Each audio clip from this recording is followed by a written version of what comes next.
Dr. Haney, because you can't just keep on saying our kids are bad, they're corrupted, and there's no hope for them when you're not talking about the layer under that brought them to that. And like Mr. Hawkins said, you know, you sent my nephew been in jail, oh Lord, 4 or 5 times for 6 months. Every time. And so he'll come out and try to work at Kentucky Fried Chicken or Sonic's or Burger King.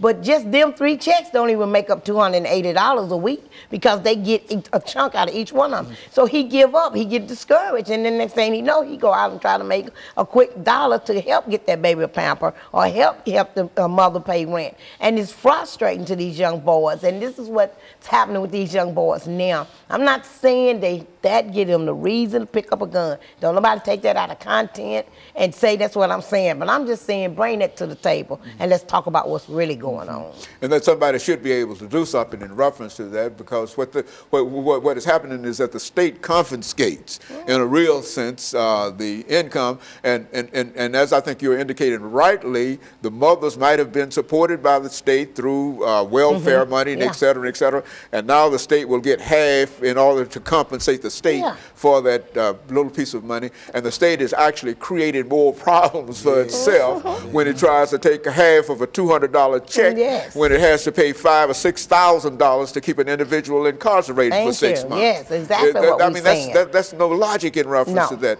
Speak to that, Mr. Hawkins. Exactly what you're saying. That's how it's going. That's just the cycle we facing. See, we talking about the DAD program. We talking about stop the violence, no gun violence.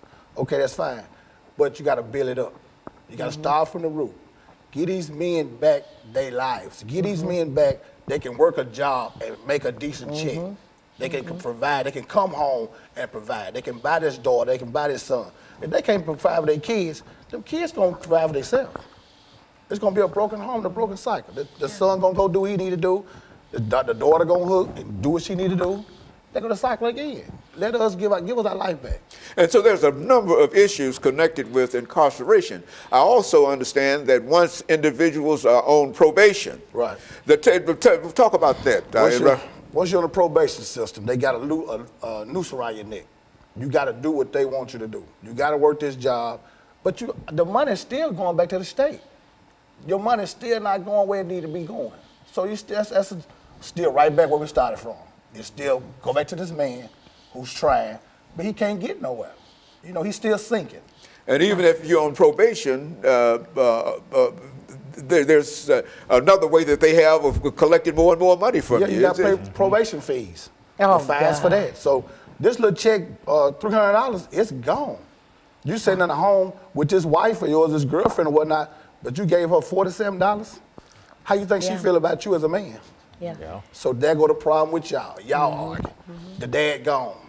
His back against the wall. And sometimes it's so hard for a male to get a job out here anyway. We've been locked up repeatedly. Nobody want to hire us.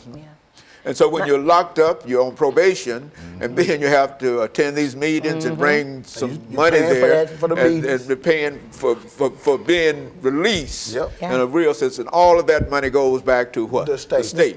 But meanwhile, you got this little boy and this daughter out here on these streets by themselves. Here comes the gun violence part. They're not being raised. Who's raising them? The streets. So what choice do they have? It's a cold game out here, Dr. Haney. I know for a fact, right quick, my sister, baby daddy, he took care of that baby from the time he popped out. And just because he got arrested and got put on probation, the state put child support on him. We tried to fight it and everything. My sister showed him all receipts that this boy has been taking care of his child, because everybody's dad's not deadbeat. And they took him down through there. So the system comes in anyway, whether you want it, whether the mama put it on him or not. Half the time the mom didn't do it. The state just done it because you called some kind of little small charge. And then you go spending money for child support, now probation fee, drug testing, the class you got to go to. So that's another $140-something every week that you got to have, plus the child support. Which is to say that the state in reality take $200 of a $400 check out anyway, and so no matter what else you do. That make anybody want to, I got to go do what I got to do to survive.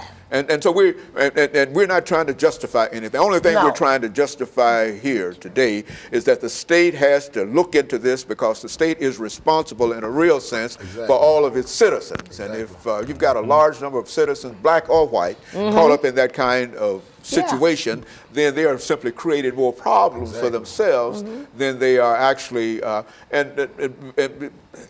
but anyway, we've got about a minute and a half to go. Ms. Greenlee, a final statement from you. My final statement is let's quit worrying about all the problems we have out here and let's start getting to some solution. We've been saying this for years and years. Let's make this year 2016 step up to the plate. Nashville Peacemakers, 1535 11th Avenue North. That's where the mom's meeting is at and that's where the dad's meeting is at. I'm not trying to be in competition with anybody. I just want everybody to come out and step up to the plate. And Mr. Crawley and Mr. Hawkins, both of you would also agree with that sentiment, Yes, right? Sir. Yes, sir. 100%. Very good. And we've got about 30 seconds. How can they get in touch with you? You can reach Philip Hawkins at